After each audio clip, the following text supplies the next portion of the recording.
one of the big clues about the kind of economics Friedman does and the kind that Hayek does is based on the level of aggregation.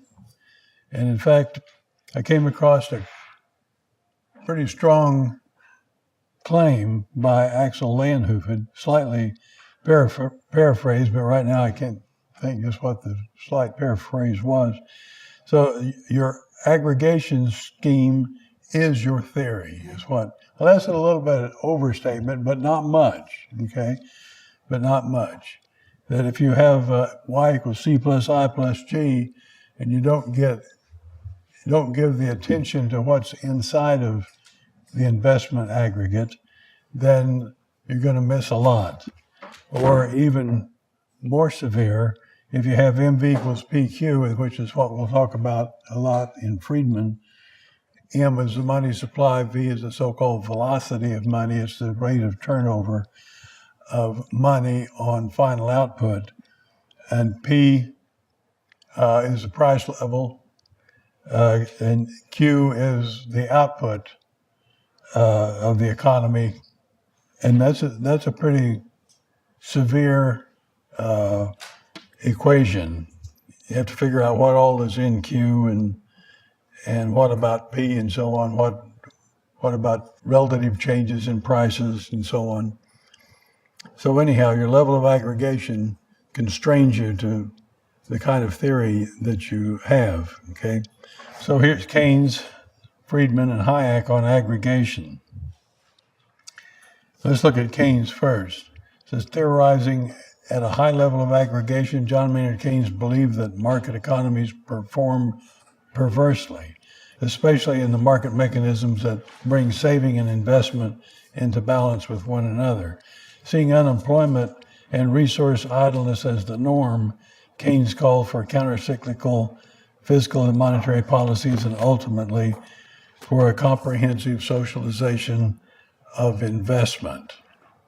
And that quoted phrase at the end, comprehensive socialization of investment, comes in the final chapter of the general theory. And most Keynesians who look at the general theory don't pay any attention to that phrase or to that last chapter. They just say, oh, Keynes was just flying his kite for that chapter. Here's Friedman. Milton Friedman's monetarism was based on a still higher level of aggregation. The equation of exchange M equal PQ made use of an all-inclusive output variable, Q. That's both consumption output and intermediate output as well, okay? Putting into eclipse the issue of the allocation of resources between current consumption and investment for the future. Seeing no problems emerging from the market itself, Friedman focused on the relationship between government-controlled money supply and the overall price level. Now, the reason I put that one phrase in green is to tell you that on microeconomic issues, Friedman is very, very good, okay? It doesn't quite dovetail with the Austrians, but almost, okay? So there's a lot you can get out of Friedman reading his microeconomic stuff. The macroeconomics, I think, is a whole different issue, and we'll see how that goes. Here's Hayek. Capital-based macroeconomics is distinguished by its propitious disaggregation. It does it right. It gets the disaggregation to a point where you can make sense out of what's going on during a business cycle, which brings into view both the problem and the intertemporal resource allocation and the potential for market solution. Hayek showed that a coordination of saving and investment decisions could be achieved by market-governed movements in the interest rate, and that it does work in that investment sector. He also recognized that the aspect of the market economy is especially vulnerable to the manipulation of interest rates by the central bank. So he had it down pretty good in that blurb. Contrasting methods. And we have two methods. One's contrasting the other, even though we have three economists. We'll see who has what here. So Keynes, Friedman, and Hayek on method. We'll start with Keynes. Keynes was the type of theorist, this comes from Alan Meltzer, who developed his theory after he had developed a sense of relative magnitudes and of the size and frequency of changes in those magnitudes. He concentrated on those magnitudes that changed the most, often assuming that others remain fixed for the relevant period. That's the way he went at it. And I've suggested that a particular tool that he uses for his theorizing, and I call it a variation sieve. There's the sieve. It'll have to be changed a little bit to make it work like Keynes needs to. He simply pours all of the C and I and G and everything else through the sieve and see which one hangs up in the sieve and which one goes through. Anything that has a lot of variation back and forth will stay in the sieve. Anything where there's not all that much variation, it goes through the sieve and becomes no part of his theorizing. He only theorizes about what's going on that's captured in the sieve. And it turns out, as you probably have already guessed, that one thing that goes through the sieve is the interest rate, especially in booms and busts as we see them.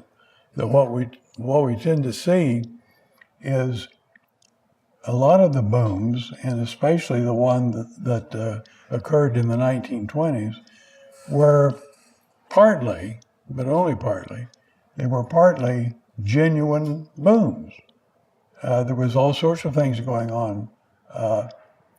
Automobile manufacturing, lots of chemicals of one sort or another making things better, refrigeration, electricity, and so on. There are lots of things going on during the 30s that caused lots of people to borrow funds in order to further these kinds of activities, okay? So that was a genuine part of the boom.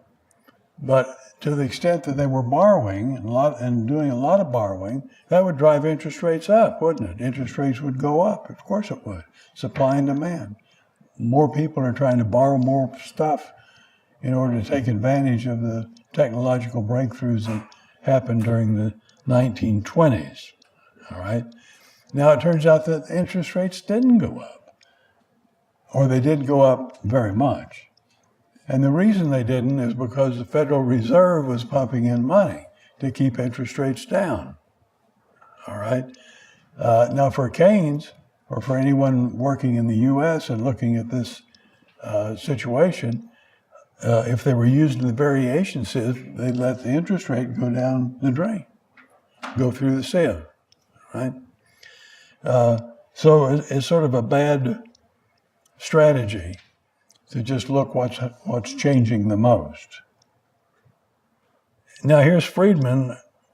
What's his view? Well, he says, I believe that Keynes' theory is the right kind of theory in its simplicity, its concentration on a few key variables, and its potential fruitfulness. So he's doing the same thing as Keynes, all right? And when he says potential fruitfulness, what he's thinking about is that, all of this data that we can get is just what we need with our econometric equations. Okay, that's the fruitfulness. Okay, so it's a econometrics approach to business cycles, and yet that approach is not going to work too well because what turns out to be the key thing in the interest rate and the way it's juggled by the Federal Reserve is one of the big problems, or is the big problem. But it went through the sieve, okay? The implications, as Friedman pointed out, is that big effects have big causes. Well, that's not always true. I mean, sometimes it's true, If you think of volcanoes destroying cities or something like that, you had a big volcano and destroyed city. They're both pretty large. But a lot of times you have something that you really can't quite savvy until you figure it out about what's going on with interest rates. Here's Friedman. We're all Keynesians now. We all use the. This is Friedman, and he says we're all Keynesian now. We all use the Keynesian language and apparatus. Well, no, that's not right. The Austrians don't use it. So he's just thinking about the Keynesians and the monetarists. Now, here's Hayek. The role of the economist, Hayek points out, this is in Pure Theory of Capital 41, is precisely to identify the features of the market process that are apt to be hidden from the untrained eye. All right? He says that in Pure Theory of Capital. And what he means is precisely about that interest rate that doesn't seem to change. Okay, so Friedman and Keynes don't pay much attention to it. And Hayek does, because he knows that it should have changed. It should have gone up when lots of people were trying to borrow lots of funds to take advantage of technological aspects of the. Okay, so for Hayek, then, the cause and effect relationship between the central bank policy during the boom and the beginning of the economic downturn has the first order claim on our attention, despite the more salient co-movements in macroeconomic magnitudes that characterize the subsequent spiraling of the economy into deep depression. In other words, there's a serious link here between what happened initially when there started to be a downturn. And the downturn happened because there were too many resources being used and there weren't that much savings going on, as we heard in the last lecture. And that's what caused the economy to crash. And when it started crashing, it kept crashing. And there was all sorts of ill-conceived measures to keep it from crashing that actually made it crash even worse. So those two things are very much tied together, the initial downturn and then the deepening into very deep recession. And here's what Hayek said. This is in his Pretense of Knowledge lecture when he won the Nobel Prize in 1974. He says there may well exist a better scientific evidence, and he has that in scare quotes, that is empirically demonstrated regularities among key macroeconomic magnitudes. But what makes them key is a lot of ups and downs, okay? So interest rate wasn't key because it didn't change much, which will be accepted because it is more scientific, against in scare quotes, than for a valid explanation, which is rejected because there's no significant quantitative evidence for it. All right? That was Hayek. How methods shape substance, we'll see. Identifying the cause is what we're looking at. Keynes attributed the downturn to psychological factors affecting the investment community rather than to monetary or physical disturbances. That really is, I mean, he's gone off with economics onto psychology. Here we got psychological factors. I suggest a more typical and often prominent explanation of the crisis is the sudden collapse of the marginal efficiency of capital. Is that an explanation? You might note the sudden collapse and wonder, well, why it happened, but that's what Keynes came up with. Keynes' main focus, however, is on the dynamics of the subsequent downward spiral and on policies aimed at reversing the spiral's direction. In other words, It's just out of sight for him to think about what's going on with interest or anything else during the boom. It's only when the bottom falls out that he was to take a look and see why that might have happened. And psychological is what he came up with. Okay, here's Friedman. Friedman is dismissive of the whole issue of cause and the initial economic downturn, referring to, and I've noticed this in the literature, referring to it as a usual, ordinary, routine, normal, run-of-the-mill garden variety recession. In other words, the initial downturn is just key to understanding what's going on. That initial downturn is something that Friedman just blows off. Okay? We're not concerned about that. Those things happen a lot. All right? What we're concerned about is why it dived into deep depression. For Friedman, the correlation between the subsequent movements in the money supply and the movements in total output leaves no doubt as to the central issue. Okay, period. Now here's Hayek. Hayek focuses on the policy-infected aspects of the boom, that is, artificially low interest rates. And you see, when I say artificially low, I don't really mean that it really dropped. It just didn't go up, okay? It would have gone up just on the basis of technological considerations, but it wasn't allowed to go up, so it was artificially low.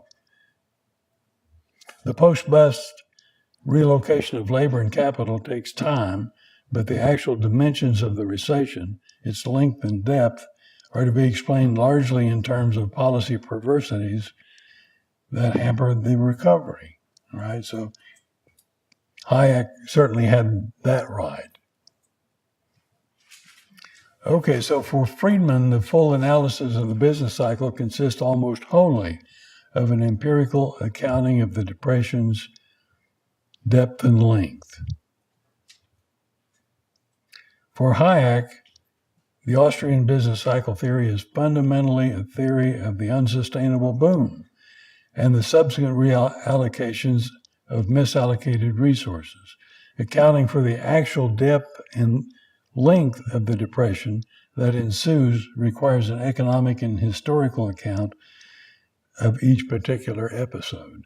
So you see these two economists, Friedman and Hayek, are looking at different aspects of the boom-bust. There's a paper by Eichmann and Michener that Friedman had some thoughts about. Okay, Eichmann, Barry and Chris Michener, 2003. The Great Depression as a Credit Boom Gone Wrong. That's a working paper number 137. So here's what Friedman says about it. Eichengreen's paper is excellent, clear, well-written, thoughtful. There is little in it that I can disagree with. At the same time, I share the views expressed by his discussants, Michael Bordeaux and Charles Goodhart. Well, they're both monetarists, that it does not contribute much to the key issue in question. Again, there's that key issue in scare quotes. The issue is whether the depth and seriousness of the depression is attributable to what took place during the 20s or what took place during the 30s, right? So he just wants to say that deep depression, that's all just 1930 stuff, has nothing to do with what was going on in the 20s. Well, it has a lot to do with what was going on in the 20s, all right? And here, the only item, and I underlined the only item that has any bearing on that is the correlation of his measures of the credit boom with the depth of the subsequent depression. Here he gets a positive correlation of 0.43 for the height that measures the stock market boom. That's pretty low. The bulk of his evidence is that what happened in the 30s explains the 30s, not what happened in the 20s, okay? Well, once again, it's not a matter of how far it went down and how big of a dive it was related to the earlier boom. In fact, he doesn't relate it to the earlier boom. And that's the problem. Okay, just to drive the point home, I subject you to this, the case of the cabbage-eating Mississippi monster. And we'll see how that goes. Suppose that in late October 1929, a 1,000-pound monster descended on Mississippi soil. It spent the next 3.5 years eating all the cabbages and quite a few rabbits between Tupelo and Pascagoula. By early March of 1933, the monster weighed 4,000 pounds. Wow. 2 investigators are sent to Mississippi to get a handle on the situation. One's from Vienna and one's from Chicago. There they are. And I Googled Mississippi monster, and that's what I got. So I guess it'll work. The Viennese investigator asks, where in the world did this hideous thing come from? It turns out on further investigation that the monster was the unintended consequence of some ill-conceived government-sponsored bioning project. Seems like he nailed it there. The Chicagoan shows up, shoves the Austrian aside and says, never mind how this thing got there. The key question is, how did it grow from 1,000 pounds to 4,000 pounds? How did an ordinary, usual, routine, run-of-the-mill, garden variety monster quadruple weight in 42 months? Okay. The Chicago's answer, of course, is it was all those cabbages. He couldn't get good data on the rabbits. The strong correlation between cabbage consumption and weight gain of the Mississippi monster leaves no doubt as to the central issue. Right? Now, that pretty much overlays what I've said before just with the business cycle. That's the whole point. So do we expect that data availability is what led the Chicagoan to his conclusion, and that the lack of hard data pertaining to the monster's origin caused him to be dismissive of questions about where the thing had come from? Of course.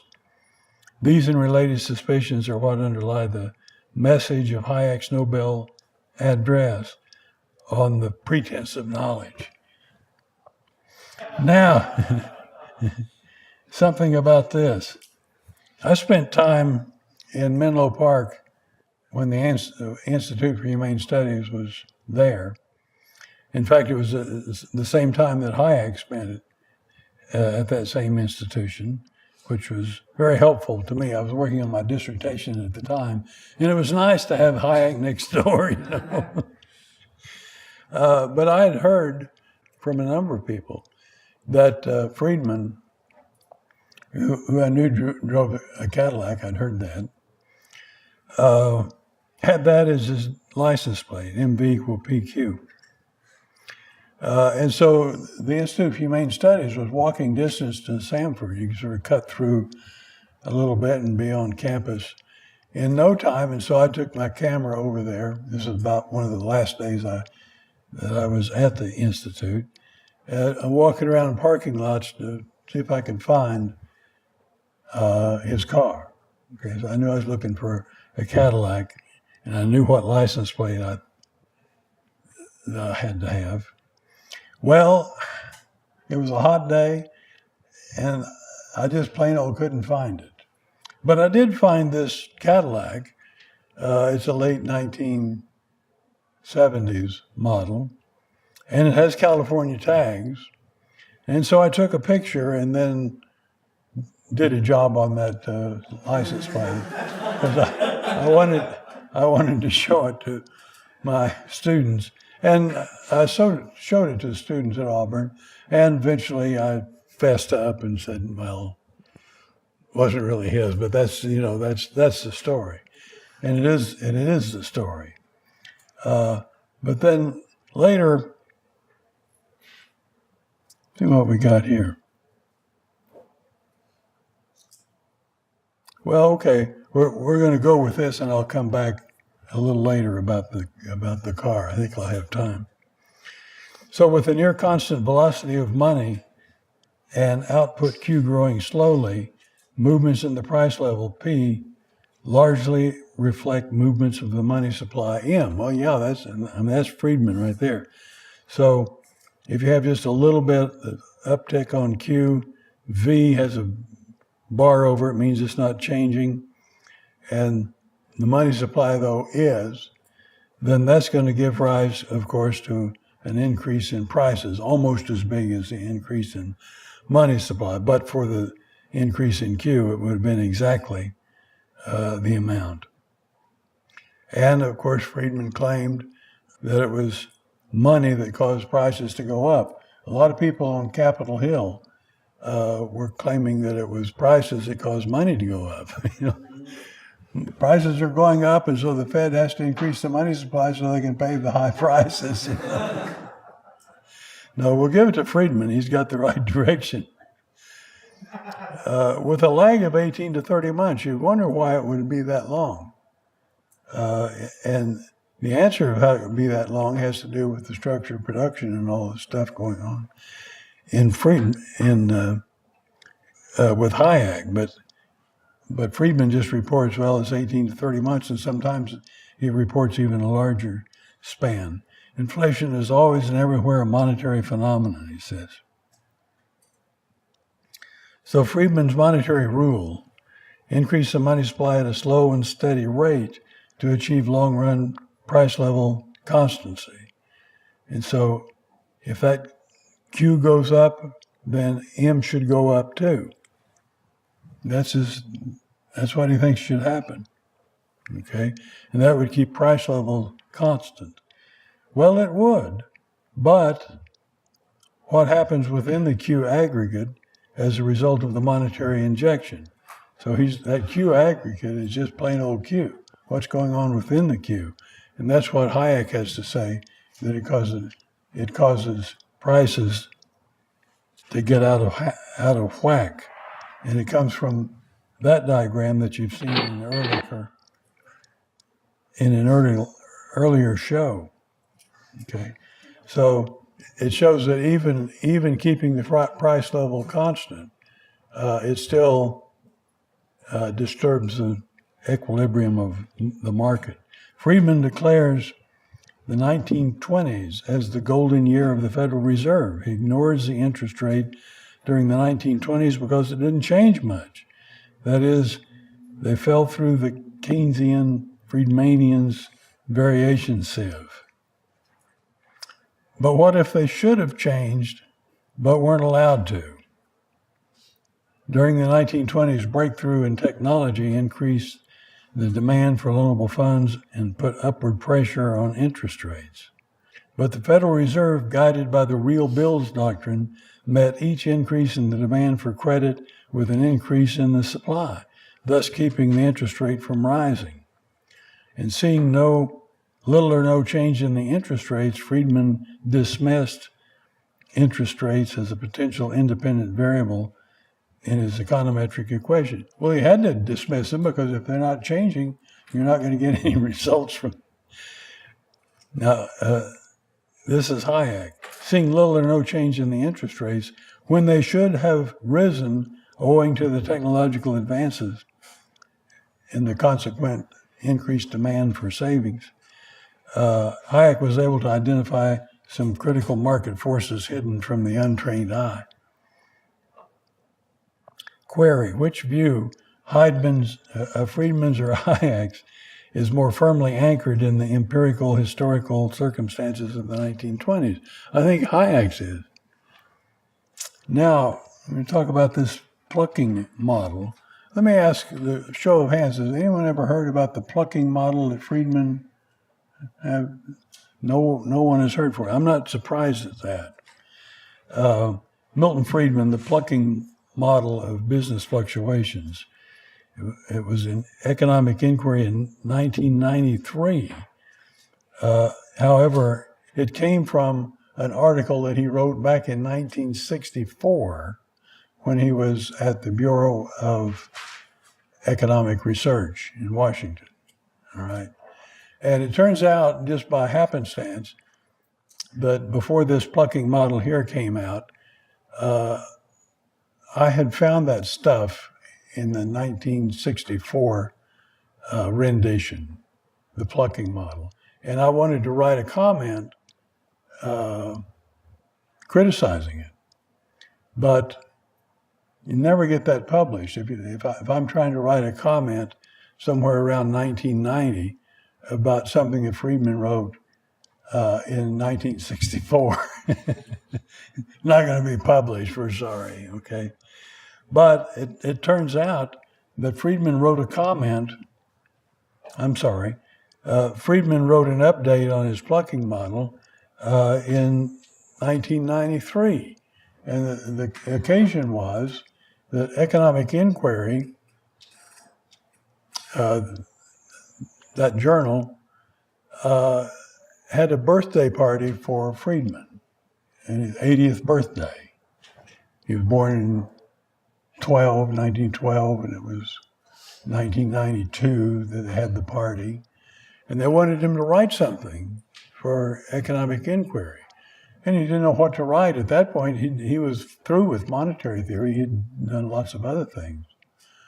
And so he went back to this 1964 piece and revived it and put it in Economic Inquiry. At which time I was jumping up and clicking my heels because now I could write a comment. And I did write the comment and sent it to Economic Inquiry. I actually also sent it directly to Friedman. And it did eventually get published. But let me show you what it was all about. And this is really peculiar. Well, you see how it goes. Here's the vertical axis. I say real output or real income or employment. Any of the big aggregates can serve on this graph. On the horizontal axis, it's just time. And it's showing that the economy grows. There's the economy. It's growing. It's tipped upward. Okay, fine. But it turns out that it doesn't grow in that smooth a way, that there are problems along the way. And the way that Friedman explained it, he said it's as if we take a string, he said string, a string that's glued at the bottom of that plank or whatever that's called. You glue this string at the bottom. But then here and there the string gets plucked down. And there's a lot of plucking here. It goes like this. Now, if that's a string, it's a strange string because it needs to be stretched. It's more like taffy, I think. Okay, but that's it.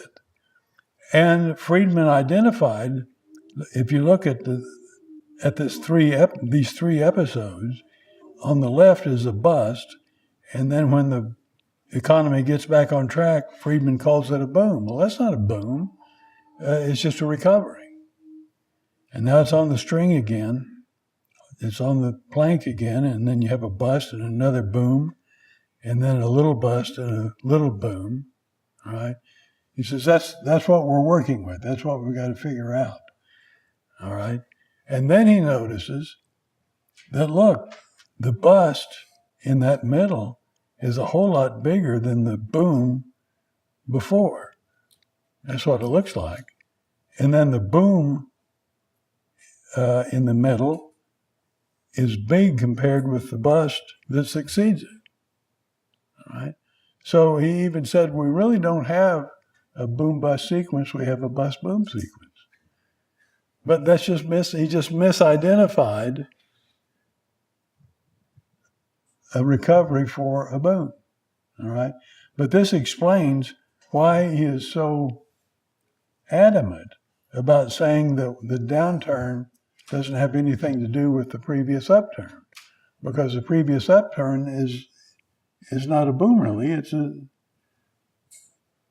recovery, all right? And also I can point out that he never shows the string going above. And in a boom that's an artificial boom, it shows the economy going above what its upward movement would suggest. All right, it's getting overconfident, over investing, which eventually gives you the buzz. So that's the story here. There's Friedman. I like that picture. Okay, so here he says the empirical evidence supposedly shows that we simply do not have boom-bust sequences to theorize about. We have bust-boom sequences. Friedman takes this empirical study, initially published in the annual report of the National Bureau of Economic Research, is being utterly inconsistent with the von Mises theory. And he goes on so far as to claim that this one little bit of evidence is decisive refutation of von Mises. Really? I mean, even when I went back to 64, I was thinking, before I actually heard the new version, I was thinking, oh, he can't really have believed that. He probably even forgot he said that. But no, he brought it out, put it in the economic inquiry. Okay. Have the von Misesians in any way stopped saying exactly what they were saying for 50 years? Not a word of it. They keep on repeating the same nonsense. That's Friedman, right? Oh, okay. I guess this goes back to my Cadillac here. Greg Mankew's blog. He was on television, and he asked this question. It came out of the blue. How can you identify my car? Well, we want to look for something pretty special. Well, it's EC10. You know, it's not very imaginative, but there it is. And then there were some comments. You know, I hate to spoil things, but I must say I think Milton Friedman had a better plate. This is from an article I came across. He says, years ago, trying to find the Friedman's apartment in San Francisco, I knew I was in the right location when I spotted a car with a license plate that read MV equal PT. MV equal PT is Irving Fisher's version, and T stands for transactions, all right? Friedman couldn't work with that because you can't get data on total transactions. It's a whole lot bigger than income. So it can't be that. And then someone else writes that Milton Friedman's license plate was MV equal PQ, not MV equal PT. Well, there's several different ways you could say it. But this helped me. I was happy to see it was PQ because I had to sort of guess at just what the thing was. And let's see. Anonymous writes, this is pretty ridiculous. Okay. Somebody else writes, I love economists. Okay. Now, it turns out I think I can get to the internet, and there's France. Okay. And if you stroll, and here it is, La Voiture de Milton Friedman. Okay. I don't get to see that. Oh, I had it on my website too long. So I'm still wondering. Now here's Friedman, MV equal PY. And Y is income. But that version is actually wrong. It should be MV equal Y, because Y here is a real variable. But this is the best he could do. And so this is what he got from the Department of Motor Vehicles. And and what he needed, if you want to say MV equal PY, you have to have a little y, a lowercase y. That's what Friedman and all the rest did, a lowercase y. And so here I could say, you know, I've heard recently that the only person that has had an argument with Friedman and won, could you guess who? It was Rose Friedman, actually. Why? But now we've got a second one. It's the girl that was working in the motor vehicle department. I'm sorry, Dr. Friedman. We don't have a lowercase y. It has to be. So that's the story. Okay, thank you much.